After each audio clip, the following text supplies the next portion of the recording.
Awesome. Well, good morning, everyone, and welcome to today's session. My name is Miriam Chamberlain, and I'm your event host today. It is my absolute pleasure to introduce our speaker, Sachi Kittur. Sachi has been helping growth companies build progressive people practices and culture for the past 25 plus years. She is passionate about educating CEOs and leaders on how to balance employee needs and business performance. And yes, you can definitely have both. She currently leads both the people and sales function at stickeru.com and continues to preach a people's lens and impact on Sticker U's business decisions and growth strategy. On a more personal note, Sachi has 2 teenage daughters who frequently respond to her life lessons and preachings with sighs and eye rolls. I experience the same with my daughter. Sachi is a passionate, health-conscious foodie who jump-started a side hustle, sashili.com, 3 years ago. You can find Sachi's products, gourmet chili-infused toppings, sounds delicious, at local specialty stores and select Ontario Sobeys locations. Sachi is thrilled to be joining our Social HR Camp roster today, and we'll be talking about a topic that is near and dear to her heart. In our new post-pandemic norm, Sachi will walk us through some strategies on how to prioritize employee well-being via a team approach. Now, before I turn it over to Sachi today, I just want to highlight a couple things, some useful tools on the platform. So we want to make this an engaging, session. So please feel free to put in your comments throughout the session. And then there's a Q&A section as well. So you can drop your questions in there, and then we'll designate about 10 minutes at the end of the session to go through some of the questions. And one final note, just want to let the audience know that this will be recorded today. All right, so Sachi, I'll turn it over to you and we can get started. Perfect. Thank you so much. Super excited to be here. And I'm looking forward to kind of talking about a topic that, has really become more mainstream, I think, for us as HR and people leaders. And so the way I like to look at it is like pre-pandemic, I kind of feel like, employee well-being, employee mental health, we were on an island by ourselves, trying to navigate, trying to triage. And boom, here we are. This is now a mainstream topic that we're tackling. And my view is that we cannot do this on our own the way we did pre-COVID. And so we really need more of a team approach. And hopefully, by the end of today's session, I'm going to arm you with some examples and some strategies on how to do this. So one thing I often share is, you go back to 2008, the financial crisis, the CFO position was front and center, was in the spotlight. And to me, HR leaders, chief people officers are to COVID what the CFOs were to the financial crisis. We're now front and center. We have influence. People are leaning on us to really keep organizations and businesses and cultures thriving. And so we have a unique opportunity right now to really leverage our influence. And so I cannot emphasize this point enough. Our time is now. And so let's flex our muscles and let's start to leverage sort of the influence that we have. So, I can't start this conversation without just doing a bit of a reality check. I don't know about you guys, but this is probably my state at any given time. Triaging, feeling overwhelmed, trying to stay ahead of the 8 ball. It's just not easy, and we are struggling. And so before I actually dive in, I want to spend a couple of minutes talking about what state we're in right now. So I consider us to be frontline workers, no different than healthcare and some of the other industries that we're seeing. And we're really triaging a storm. And this is a storm that just when we think it's about to settle down, there's something else that's coming our way. And here we are into our 4th round of shutdowns. And, I don't know about you, but I'm tapping into every skill, every superpower to get us closer to the state of calm, right? And hopefully we're going to get there soon. I'm an eternal optimist. I do see the light at the end of the tunnel. So, my advice to all of us is that we are almost there. So my question to you guys, what's your biggest superpower right now? What superpower are you guys tapping into to triage and manage sort of the COVID environment that we're all trying to.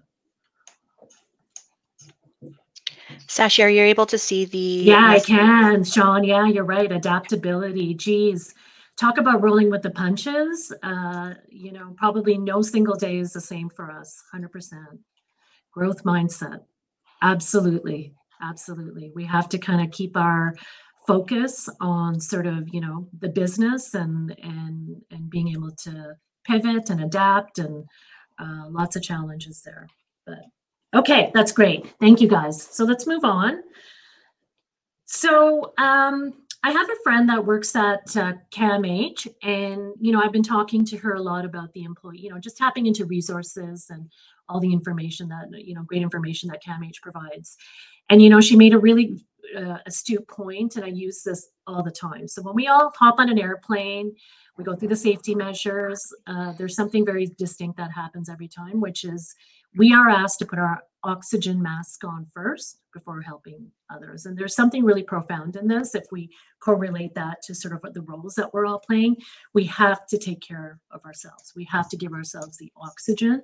We have to give ourselves the self-care before we can actually go out and support others and help others. So with that, next slide, Marianne. Thank you. Yeah, so the theme here, we need to prioritize ourselves first. And so I'm going to give you a couple of little tips. So next slide, Miriam. I'm just going to give you guys, actually, sorry, let's do our poll. So I want to do a quick check-in with everybody. It's really interesting. We're always asking everybody else how they're doing. I think it's really important for us to actually ask each other and ourselves, how are we doing? So this poll here, and Miriam, I don't know if we have the poll ready to go in the chat. It's published, and we've had some people already. Fantastic. Okay. Forward. Perfect. So I just want to know, how are we doing today? And let's take a look at the results. I'll give you guys a couple of minutes.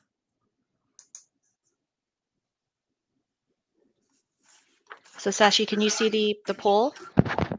I cannot, but maybe you can just tell me. You can just yeah, okay, of course. I see it on the right. Yeah. Yep. So we have majority of people are pretty good, actually, which is great. Oh, that is fantastic. Yeah. Okay. Now we're at 50-50. So all right, I guess, could be better and pretty good, actually. So we're at 50-50. Okay, that's okay, guys. You know what? All things considered, not a surprise at all. And let's all kind of do our part to make sure we get to the pretty good, actually, as much as possible. Okay, thank you. Let's move on. So I had posted this article. If you go to LinkedIn, there was a really interesting article, I think by I think it might have been an HBR article. And there's a psychologist, Nate Zinner. He does performance psychology for the special ops American military, and these are high stress situations that they're training for. And so I kind of took some of the the strategies that the psychologist uses for these teams, and thought, okay, you know what, this is very relevant for us right now. And I know some of it is intuitive, but I want to give you guys some real concrete examples. So these are 3 things that incidentally I had started to kind of do a lot more of, even pre-pandemic, just as a part of managing my own mental health. But training yourself to relax on cue. This is actually, I think, a skill that we need to develop. I don't think it's easy to do, easier said than done. And, really recognizing, for me, what are the stressors? What are the things that really trip me up and get me from, take me further away from that state of relaxation? And so just making sure you understand what those triggers are and taking a step back. And I'll give you a real life example. Last week, Thursday, I don't know how this happened. It's my fault. I got scheduled. I opened up my calendar and I'm like, geez, I don't know how I got scheduled into 11 meetings today. And I didn't block off time. Obviously, that's time management. That's on me. Super overwhelmed. I literally just went in, took 3 or 4 of those meetings. They weren't critical. I could punt them out to next week, and I canceled them. And I actually worked out because I was getting overwhelmed. I knew that trigger was coming. And because we're home, obviously, we have the flexibility to do that. Once we're back at work, it's going to have to be a little bit different, but really making sure that we exercise and we train that muscle of relaxation, and what are the cues and what can we do, when we're going off kilter, what are some of the things that we can do?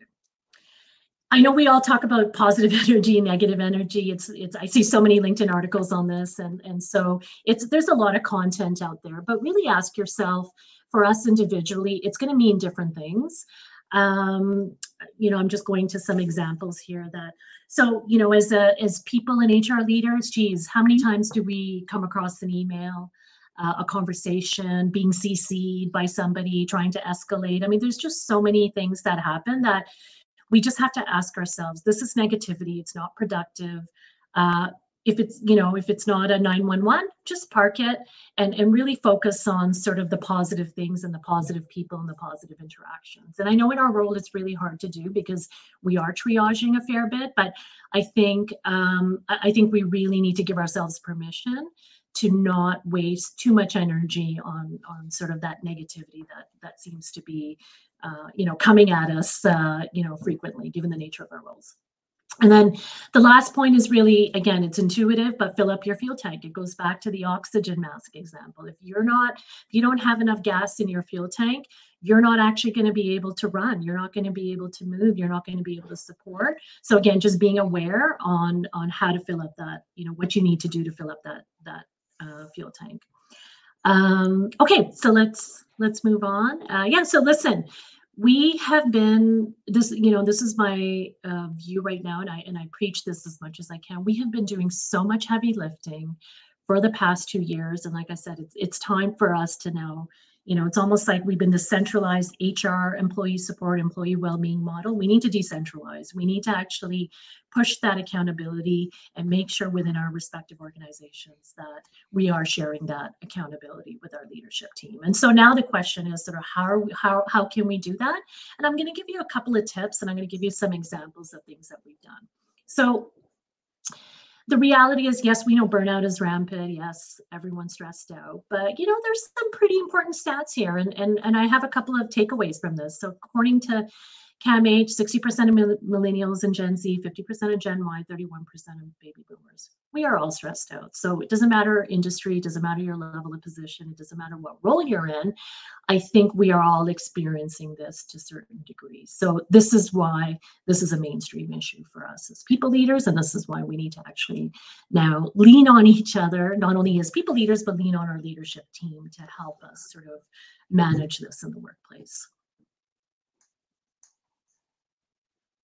Okay, so I came up with a list of sort of 5 things, and there's so many, there's so many, you can go deeper into their subcategories within each of these 5 things. But the one thing that I learned very early on is that, and this goes without saying, leaders, so it really starts at the top.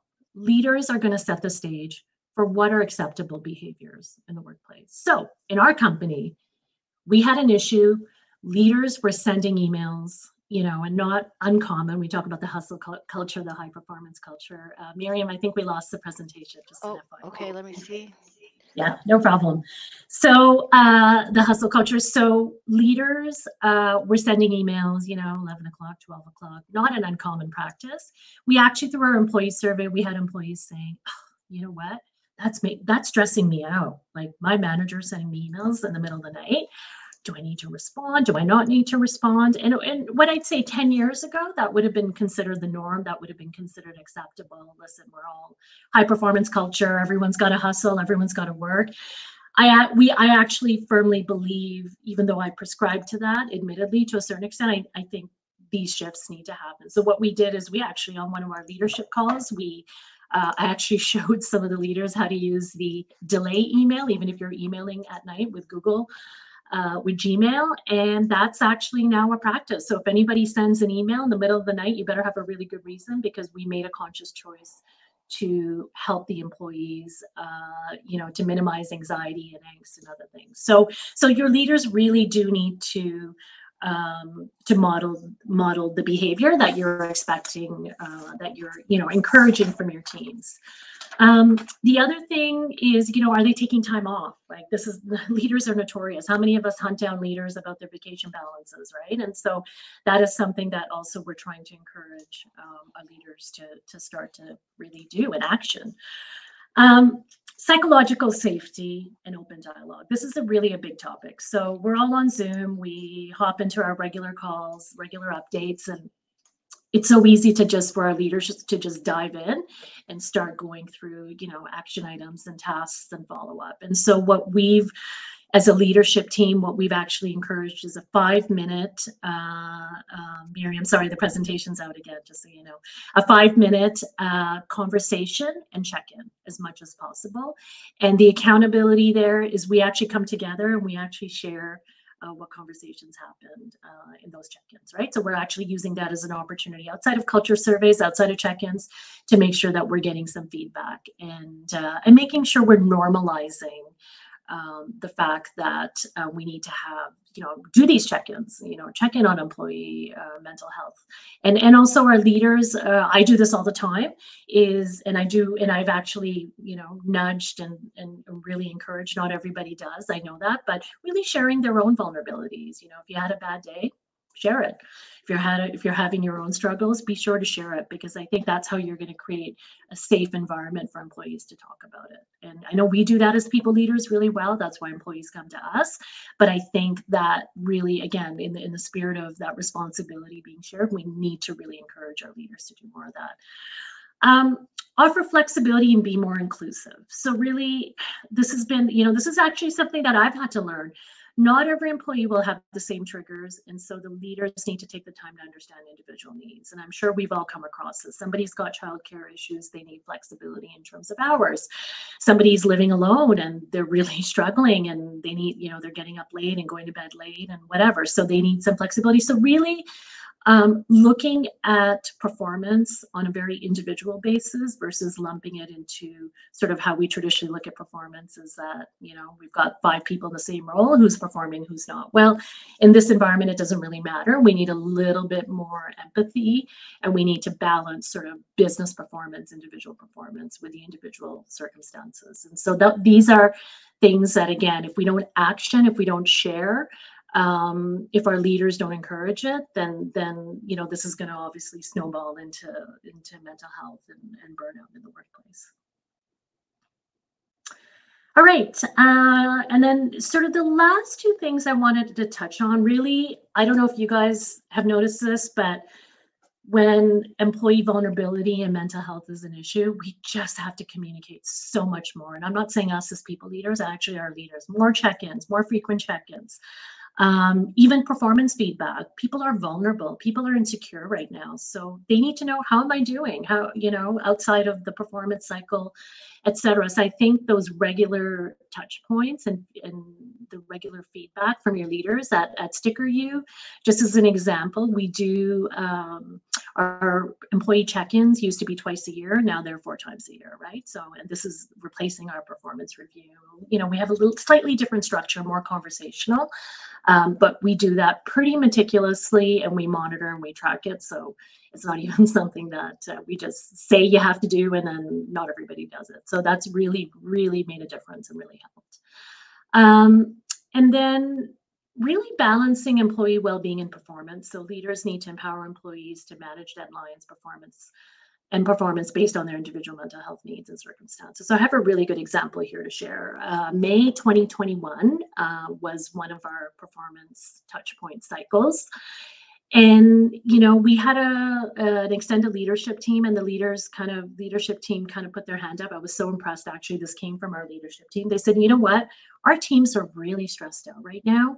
We're about to sit down and take them through a more formal performance review process, which I know may seem like it contradicts what I said earlier, but this particular structure was more around KPIs and objectives. And not only were the employees not, in a headspace to actually take that feedback, our leadership team actually said, we're actually not even comfortable delivering it. So what do? We actually just eliminated that cycle. We just did a reset. We told the employees, we know we have KPIs and objectives, this is a regular cycle, but we're going to push it out, and in light of everything that's going on. And to me, that was a really good example of us adapting to sort of what we were hearing from the employees and what their needs were.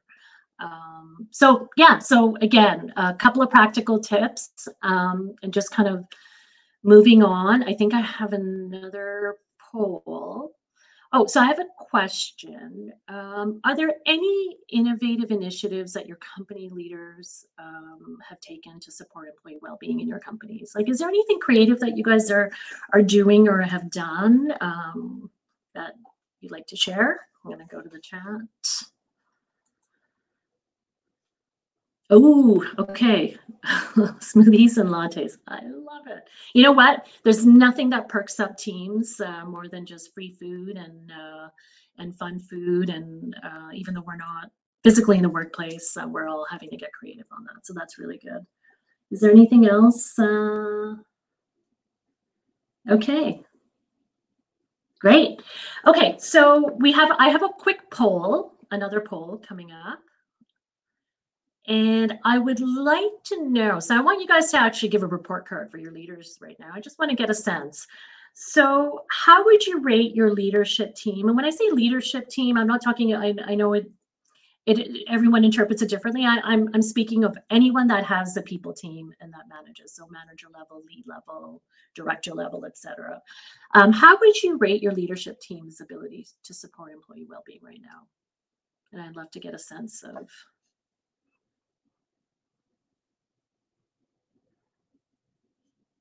And I cannot see the poll, but I would, yeah, we'll give everybody a couple of minutes.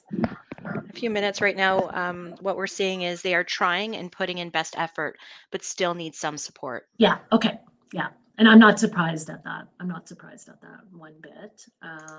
So the goodwill is there. It sounds like everyone, the intentions are good, but obviously they're still depending on you guys, leaning on you guys. And I'd say, if you have a leader, one other little tip I can share is if you have a leader who's really got a really good EQ and they're really in tune with the needs of their teams and they're just a really good role model and example, lean on them to actually support the leadership team. And I have one person on our leadership team who is that person. And so I will quite often, with their, I let them know that, hey, you know what, I think the leadership team would benefit from sort of some guidance and stuff. So maybe have them sort of be an extension of the supporting guidance that you're typically giving as well. So that might be helpful as well. Okay, so I'm looking at the clock too. So listen, my view is in our post-COVID environment, we talk about competitive edge. Is it a product? Is it quality? Is it employee engagement? I actually think in our post-COVID environment, happy and healthy employees are going to be our biggest competitive advantage moving forward. So if we can do that right, and if we can sustain that over a long period of time, I think the business will thrive and the business will have an edge, and so we play an integral role in sort of ensuring that happens. Okay, and I think we are off to Q&A. Thank you. Okay, so any questions? Shoot away. I'm all ears.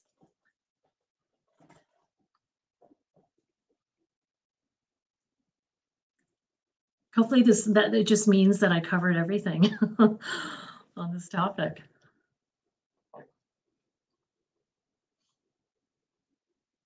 And Miriam, I'm assuming you took the presentation away, just letting you know. Yep, no, I did. So we're just in the Q&A section here. So we do have one question.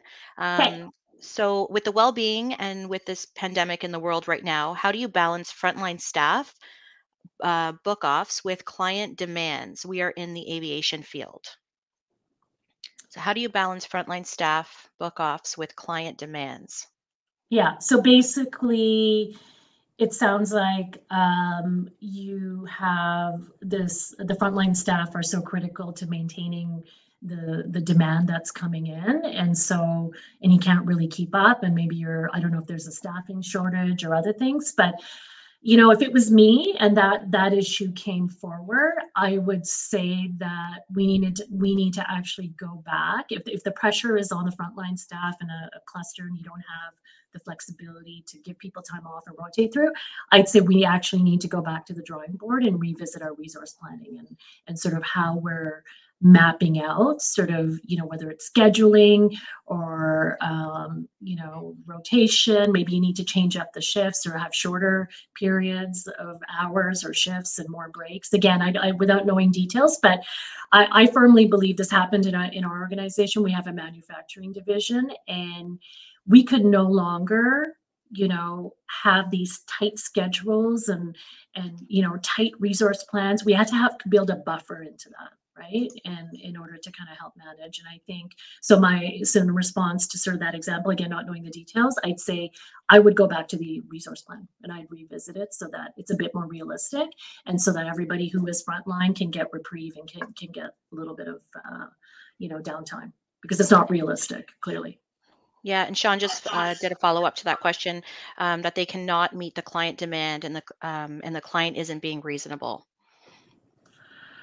Okay, so it's a client issue. Listen, I think I would escalate that. So I don't know who owns the client relationship, but I think somebody needs to actually then go to the client and help them understand that the ripple effect it's having on the well-being of employees, and as an organization and as a culture, that's not something that you want to see happen. And so they're going to have to be a little flexible. So if you can't get the client to actually get there, I would escalate it and try to leverage somebody internally of influence to really have that tough conversation.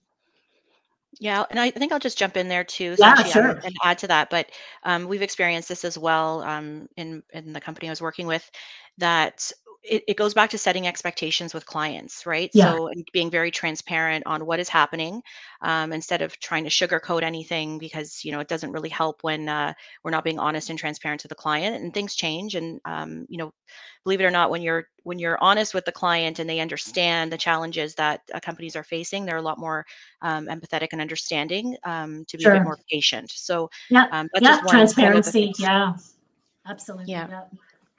Excellent point. And thank you from Sean. So that's great. Any more Thank you. questions that anyone has? I don't see any others coming through. We've got about 4 minutes left. Okay. Um, Actually, I did have a question, Sashi. So, do you have any examples of leadership initiatives that have led to help promote employee wellness and well-being? Yeah. Yeah, we've done a lot. Thank you. And I should have, and if I had more time, I'd maybe do a deeper dive on that. But I'll tell you, this one I actually I've shared with my HR peers a lot, and some of them have piggybacked onto it. So very early in the pandemic, we kind of came up with this idea that everybody's virtual, checking in. If it's just a manager checking in, it gets a little bit like you're already seeing them in team meetings and stuff. So how do we change up that check-in process? And so we literally took our entire employee list of everybody that was remote. We alphabetically sorted it, and we gave a list to every single senior leadership team member. Everyone had about 5 to 8 people. And their job was every quarter to just do a casual check-in. How are you doing? At first it was kind of funny because some of the employees were like, Sachi, the VP, the CEO just reached out to me. Am I in trouble? What's going on? And so they were kind of wondering, like, is everything okay? But, over time that employees started to appreciate. And I'll tell you, that is the single best initiative that we could have implemented. The appreciation, the feedback, the For sure. kind of even leaders being connected with employees. Oh, I learned something really interesting about somebody in customer service or somebody in sales. And so it was just an all-round win-win. And I'd say that is the single best initiative that we have implemented, and we still do it to this day. Love So, that. I know there's time constraints, I get it, but we do our best. And so we rotate that list through as well, sort of every 6 months. And we'll probably even do it post-pandemic, even when the dust settles. So Absolutely. Yeah, and we just got a comment there on brilliant strategy to strengthen the culture. We did have one other question here from Monica. So, in Ontario, the right to disconnect from work is introduced recently, as we all yeah, know. yeah. Do you see this helping the employee or otherwise?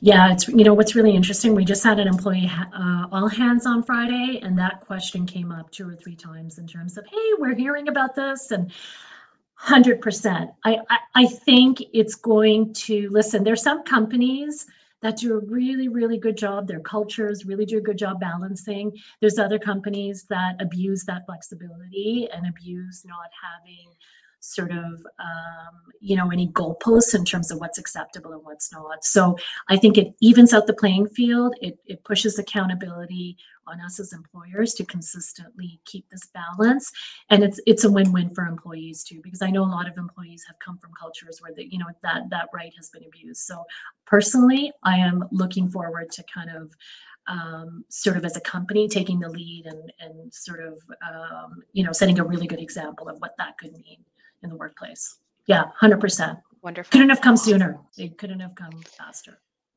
Yeah, agreed. Okay, well, this wraps up our session. Actually, we're at 12:15 right now. So Okay, great. I apologize for the technical issues. Thank you very much for Yeah, your that's it. patience today. Thank you. Sachi, thank you so much for your time. And